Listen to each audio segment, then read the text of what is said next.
The Jungle Book, Mowgli's Brothers, Part 3.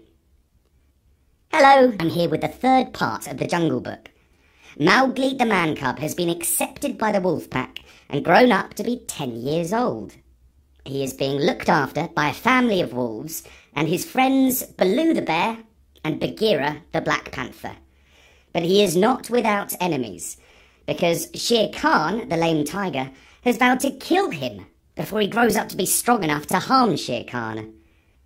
Now, you must be content to skip 10 or 11 whole years and only guess at all the wonderful life that Mowgli led among the wolves, because if it were written out, it would fill ever so many books. He grew up with the cubs, though they, of course, were grown wolves almost before he was a child. And Father Wolf taught him his business and the meaning of things in the jungle, till every rustle in the grass, every breath of the warm night air, every note of the owls above his head, every scratch of a bat's claws as it roosted for a while in a tree, and every splash of every little fish jumping in a pool meant just as much to him as the work of his office means to a businessman. When he was not learning, he sat out in the sun and slept, and ate, and went to sleep again.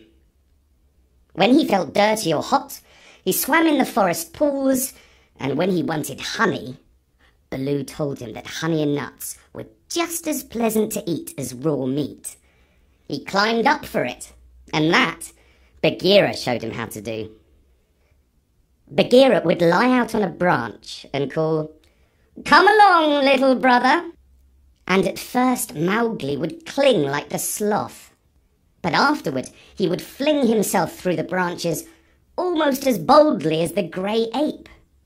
He took his place at the council rock too when the pack met, and there he discovered that if he stared hard at any wolf, the wolf would be forced to drop his eyes. And so he used to stare for fun. At other times he would pick the long thorns out of the pads of his friends, for wolves suffer terribly from thorns and burs in their coats. He would go down the hillside into the cultivated lands by night and look very curiously at the villagers in their huts. But he had a mistrust of men, because Bagheera showed him a square box with a drop gate so cunningly hidden in the jungle that he nearly walked into it, and told him that it was a trap. He loved better than anything else to go with Bagheera into the dark, warm heart of the forest, to sleep all through the drowsy day, and at night see how Bagheera did his killing. Bagheera killed right and left as he felt hungry, and so did Mowgli, with one exception. As soon as he was old enough to understand things, Bagheera told him that he must never touch cattle, because he had been bought into the pack at the price of a bull's life. "All the jungle is thine," said Bagheera, "and thou canst kill everything that thou art strong enough to kill. But for the sake of the bull that bought thee, thou must never kill or eat any cattle, young or old. That is the law of the jungle." Mowgli obeyed faithfully, and he grew and grew strong as a boy must grow who does not know that he is learning any lessons, and who has nothing in the world to think of except things to eat. Mother Wolf told him once or twice that Shere Khan was not a creature to be trusted, and that some day he must kill Shere Khan. But though a young wolf would have remembered that advice every hour, Mowgli forgot it, because he was only a boy, though he would have called himself a wolf if he had been able to speak in any human tongue. Shere Khan was always crossing his path in the jungle, for as our Kayla grew older and feebler, the lame tiger had come to be great friends with the younger wolves of the pack, who followed him for scraps, a thing our Kayla would never have allowed if he had dared to push his authority to the proper bounds. Then Shere Khan would flatter them, and wonder that such fine young hunters were content to be led by a dying wolf and a man's cub. "They tell me," Shere Khan would say, "that at council ye dare not look him between the eyes. and the young wolves would growl and bristle. Bagheera, who had eyes and ears everywhere, knew something of this, and once or twice he told Mowgli, in so many words, that Shere Khan would kill him some day. Mowgli would laugh and answer, "Ha! I have the pack, and I have thee and Baloo, though he is so lazy might strike a blow or two for my sake. Why should I be afraid?" It was one very warm day that a new notion came to Bagheera, born of something that he had heard.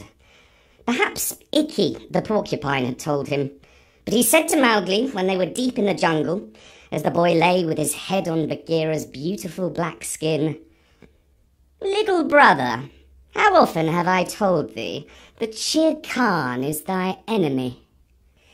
"As many times as there are nuts on that palm," said Mowgli, who naturally could not count. "What of it? I'm sleepy, Bagheera, and Shere Khan is all long tail and loud talk, like Mao the peacock."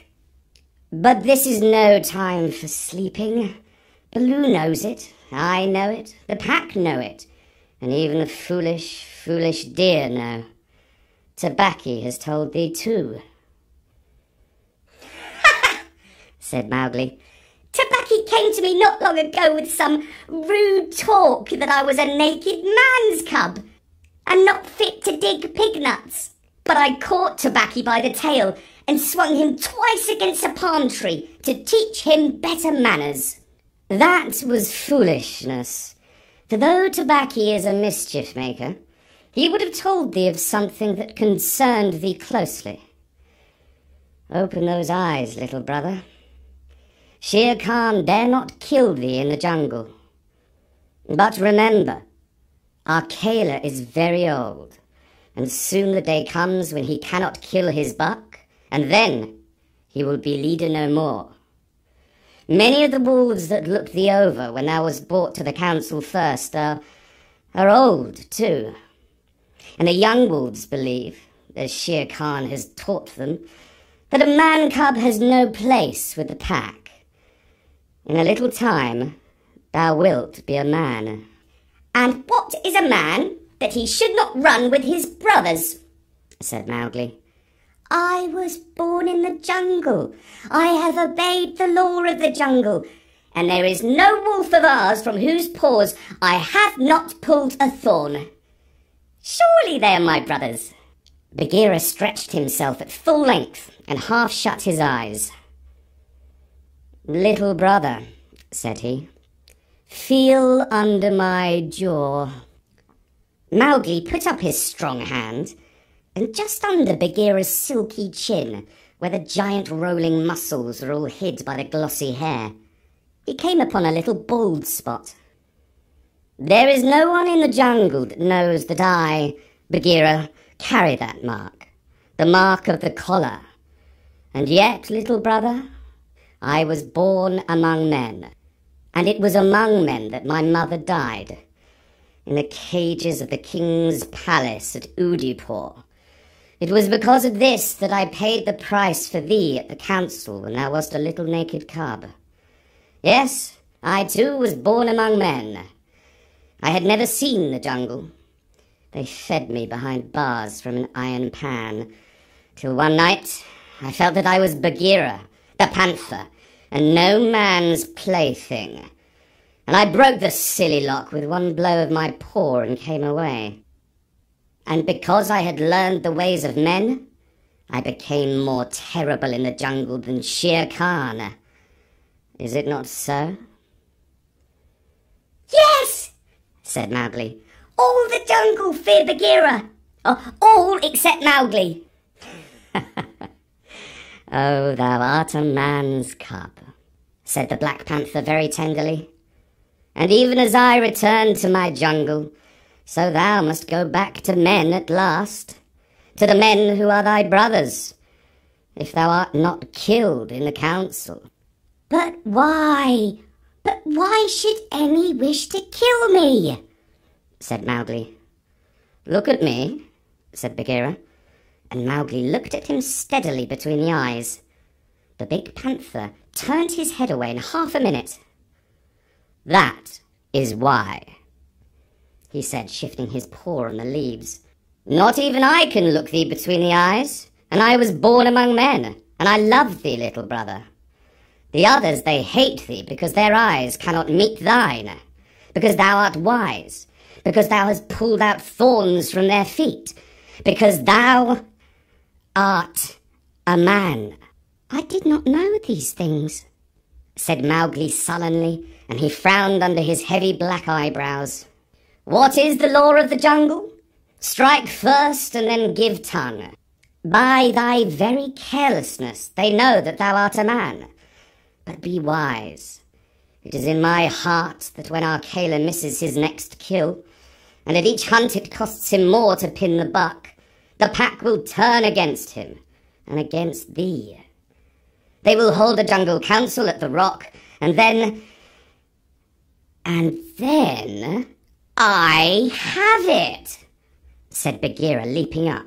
"Go thou down quickly to the men's huts in the valley, and take some of the red flower which they grow there, so that when the time comes, thou mayest even a stronger friend than I, or Baloo, or those of the pack that love thee. Get the red flower." By red flower, Bagheera meant fire. Only no creature in the jungle will call fire by its proper name. Every beast lives in deadly fear of it, and invents 100 ways of describing it. "The red flower," said Mowgli, "that grows outside their huts in the twilight. I will get some." "There speaks the man's cub," said Bagheera proudly. "Remember that it grows in little pots." "Good," said Mowgli. "I go. But art thou sure, O my Bagheera?" He slipped his arm round the splendid neck and looked deep into the big eyes. "Art thou sure that all this is Shere Khan's doing?" "By the broken lock that freed me, I am sure, little brother." "Then, by the bull that balked me, I will pay Shere Khan full tail for this, and it may be a little over," said Mowgli, and he bounded away. "That is a man. That is all a man," said Bagheera to himself, lying down again. "Oh, Shere Khan, never was a blacker hunting than that frog hunt of thine 10 years ago." Mowgli was far and far through the forest, running hard, and his heart was hot on him. He came to the cave as the evening mist rose, and drew breath, and looked down the valley.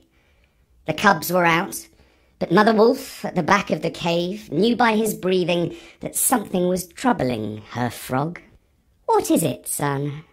she said. "Some bats chatter of Shere Khan," he called back. "I hunt among the ploughed fields tonight." And he plunged downward through the bushes to the stream at the bottom of the valley. There he checked, for he heard the yell of the pack hunting, heard the bellow of a hunted sambur, and the snort as the buck turned at bay. Then there were wicked, bitter howls from the young wolves. Arkela! Arkela! Let the lone wolf show his strength! Room for the leader of the pack! Spring, Arkela!" The lone wolf must have sprung and missed his hold, for Mowgli heard the snap of his teeth, and then a yelp as the sambur knocked him over with his forefoot. He did not wait for anything more, but dashed on, and the yells grew fainter behind him as he ran into the croplands where the villagers lived. "Bagheera spoke truth," he panted as he nestled down in some cattle fodder by the window of a hut. "Tomorrow is one day both for Arkela and for me." And that was the third part of the Jungle Book.